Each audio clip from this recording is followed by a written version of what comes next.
Alright, so this is 4 stretches recommended for an inactive client who is sitting at a desk for hours and hours a day for 7 years.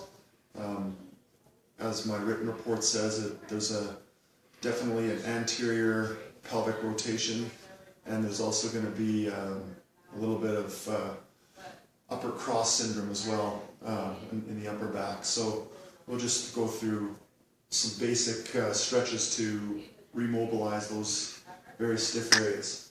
So we're going to start off with a hamstring forward fold. So your feet just shoulder width apart. Bending your knees enough so that your chest can make some contact to your knees. And then you're just going to let your head hang down. And then you're going to straighten your legs as much as you can maintain your proper fold.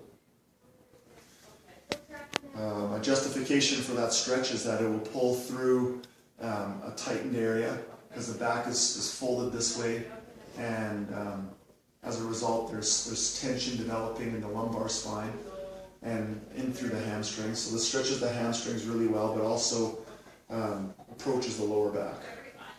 And so to go the opposite route of that stretch, for the hip flexors, which the psoas, which get very, very tight, we'll just do a lunge stretch.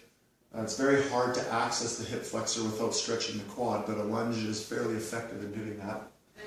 Right, so we're just going to get a right angle bend in the front knee with a lot of pressure in the heel, making sure that the knee doesn't exceed the toe. And as much as possible, having the leg track back with pressure in the ball of your foot, making sure that your pelvis is square, your iliac crest of your pelvis is square.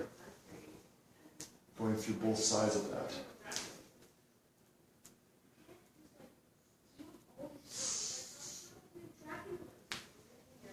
So, obvious justification for that. It's in a seated position.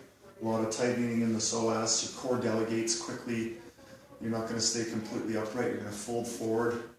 It'll be your psoas that keeps you holding upright. The other thing with the upper cross syndrome, there's a lot of weight coming forward into the chest. And so, just make sure you can see me doing this.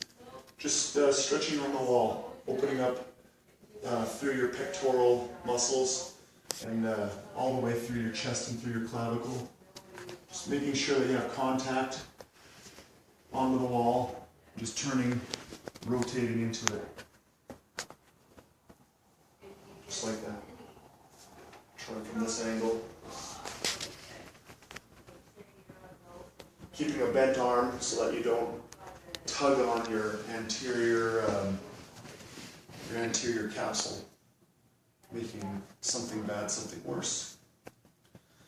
And then also with the upper back and the rhomboids, constantly fighting the forces of gravity and isometrically trying to contract to keep the body straight and failing in doing so. Stretching through the thoracic spine and even into the cervical spine area to relieve tension in the neck. So the fourth stretch is just going to be just kneeling down like this and just hugging the top of your head and curling your chin in forward like that. Stretch through your rhomboids, stretch through your traps and your upper back. And that's it.